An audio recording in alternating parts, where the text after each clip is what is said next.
दोस्तों, legal and legal में एक बार फिर से आपका स्वागत है। भारत के chief justice doctor D.Y.. Chandrachud आज एक याचिका पर सुनवाई करते हुए कुछ असहज से नजर आए। पहली बार ऐसा महसूस हुआ कि वो असहज महसूस कर रहे हैं। उनकी यह असहजता उनकी बातों से झलकती है।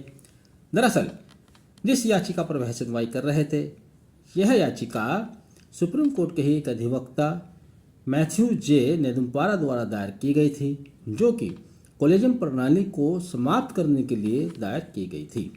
याचिकाकर्ता का कहना था कि भारत में कॉलेजियम प्रणाली पूरी तरह से विफल हो चुकी है, इसलिए साल 2015 का एनजेएसी के विरुद्ध दिए गए निर्णय की समीक्षा करते हुए उसको रद्द कर दिया जाना चाहिए। अब देखिए, मेरे हिसाब से यहाँ पर दो विषय हैं मुख्य रूप से, एक तो कॉलेजियम और दूसरा एनजेएसी के विरुद्ध दिया गया 2015 का निर्णय। दोनों ही बातों पर हम संक्षेप में चर्चा करेंगे। वीडियो आखिर तक देखिएगा, बहुत इंटरेस्टिंग वीडियो ये होने वाला है।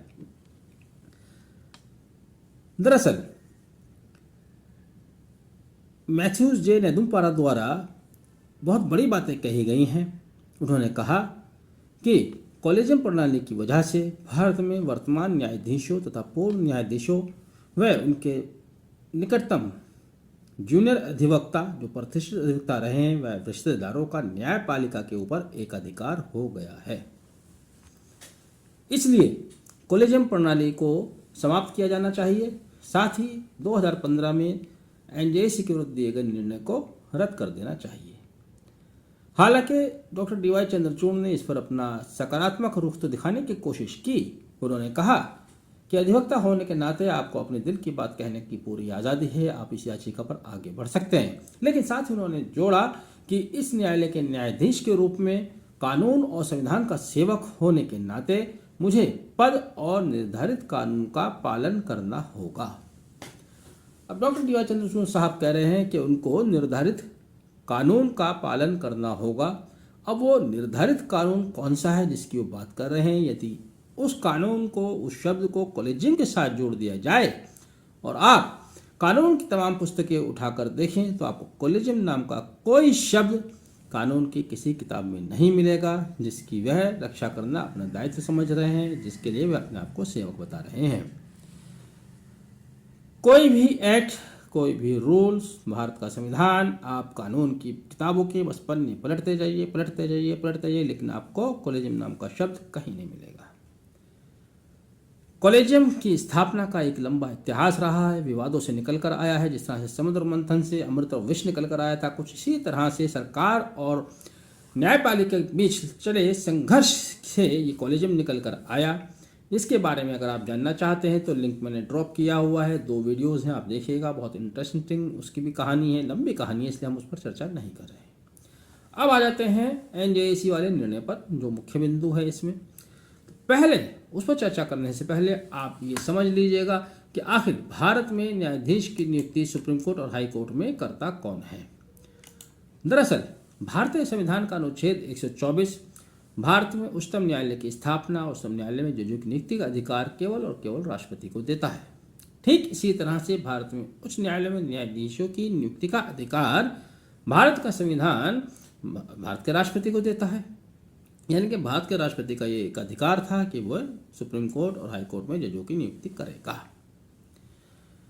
पहले तो इस अधिकार में सेंध लगाई कॉलेजियम ने, फिर साल 2015 में सरकार द्वारा एक संशोधन करके नया अनुच्छेद लाया गया। दरअसल साल 2014 में भारत सरकार द्वारा, केंद्र सरकार द्वारा संविधान में 99वां संशोधन किया गया, जिसके द्वारा अनुच्छेद 124 से इंसर्ट किया गया।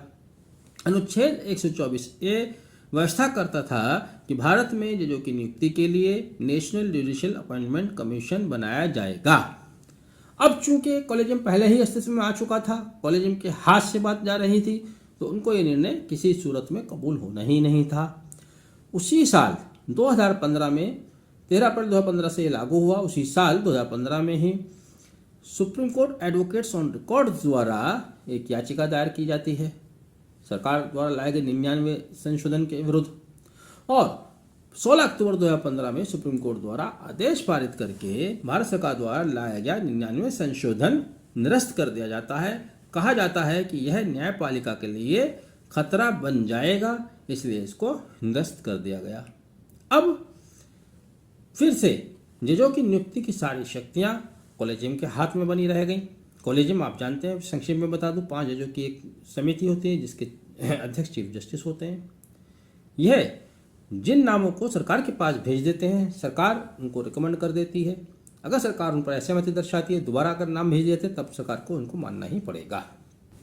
तो अब अगर आप मैथ्यूज साहब की याचिका को देखें, उन्होंने जो बातें स्पष्ट रूप से कही तो वो बातें निराधार तो है नहीं, उनमें कुछ ना कुछ तो दम है। अब उनके इन बातों पर, इनके इन तथ्यों पर, उनके पक्ष और विपक्ष में बहुत सी बातें कही जा सकती हैं। बहुत से लोग इसके समर्थन करेंगे, कुछ लोग हो सकता है इसका समर्थन ना भी करें। हमारे देश के पिछले कानून मंत्री मिस्टर रिजिजू इसी कॉलेजियम की लड़ाई का शिकार हुए, उनको अपने पद से इस्तीफा देना पड़ा। पहले भी बहुत बातें विवादों में रही हैं। आप इस पर अपना क्या रुख रखते हैं, आप भी अपनी राय ज़रूर दीजिएगा। आपने वीडियो आखिर तक देखा, thank you, have a nice day.